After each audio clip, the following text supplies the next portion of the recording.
দেখুন, আপনি গৃহ নির্মাণ করছেন, বাসস্থান নির্মাণ করছেন, এরকম সময় আপনাদের ছাদ দেওয়ার প্রয়োজন হয়ে থাকে।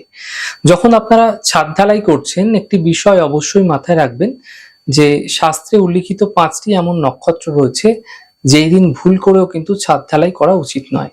দেখুন, এই ৫ টি নক্ষত্রকে জ্যোতিষশাস্ত্রে পঞ্চক বলা হয়ে থাকে।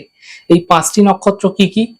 কুম্ভ রাশির ধনিষ্ঠা নক্ষত্র, শতবিশা নক্ষত্র, পূর্ব ভাদ্রপদ নক্ষত্র, উত্তর ভাদ্রপদ নক্ষত্র এবং রেবতী নক্ষত্র। এই ৫ টি নক্ষত্র চলাকালীন কখনোই কিন্তু ভুল করেও আপনারা ছাদ ঢালাই করবেন না।